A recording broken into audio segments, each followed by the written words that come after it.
Okay, now this is for all of the moms out there. Being a mom and keeping it all together, it's hard, I know, but how we talk about tackling motherhood also matters.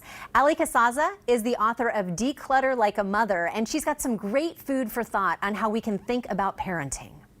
There is this idea of this hot mess mom who is stressed out and most likely has her hair in a messy top bun, which is me a lot of the time. But you have thoughts on this hot mess mom culture.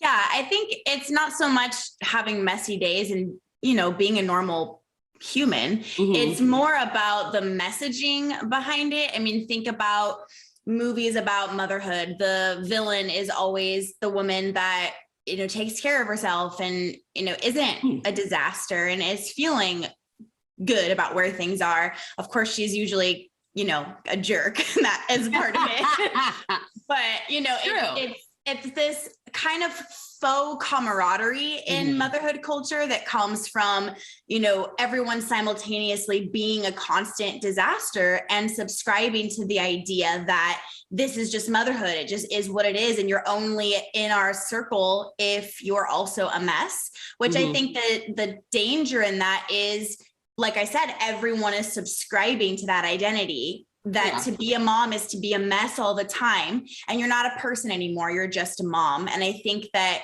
when we identify ourselves in that way, there's no room for growth. Like, let's expand each other and be more positive and encourage each other. And everyone has their junky days, but let's not decide that we're going to stay there and that's it.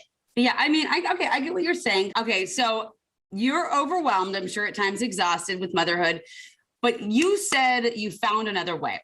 How? At the time that this part of my story began, I had 3 young kids, all under 3. And of course it was overwhelming. But my problem was that I was talking to other people and it was like, yep, that's it. Like, it just wait till they're teens. Like, it's going to just get worse. So I was just really wanting to solve my own problem and not decide on that and stay there. And I mean, I'm shortening this by a lot of months, but what I really saw was everything was very logical and physical. A lot of what I was doing was just reacting to, my kids reacting to, oh, shoot, we don't have any clean underwear. I got to spend the whole day doing laundry. Shoot, I forgot to, get groceries that we need. So I got to run and do that. And it's just stress, react. And there was just mess all the time in my home and in my life. And so I started super practically by just simplifying the actual physical space we were living in, simplifying our home. Okay. And just figured like, well, if all I'm doing is cleaning up,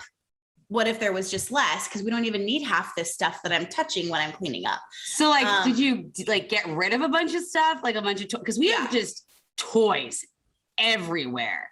Did you throw away toys like secretly when the kids were at school? My kids were asleep when I did this because they were so little and I was so desperate. I was at rock bottom. I'm depressed. I'm not doing well. This is not the motherhood. This is not the life I want. And what the thing is they had all these toys, like you're saying, and for what? To wander in there and 2 seconds later come out bored. Like their playroom wasn't even doing what it was supposed to do. And then now I know they were overstimulated. Kids don't do well with that many decisions to make and choices and options, and especially at that young age. So yeah, I simplified. I got rid of so many toys that just didn't feel like they were worth the space. And then I did the same thing. And everything in our whole house, I mean, our whole family shifted in the best way possible. That's good. That's interesting. I mean, it is true.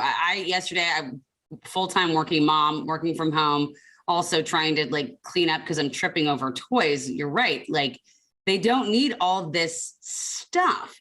You talk about setting intent for your kids' childhood. Let's talk about that. It's not about the toys. It's about the life you want to see. And you actually even set an intent for each room. Is that right?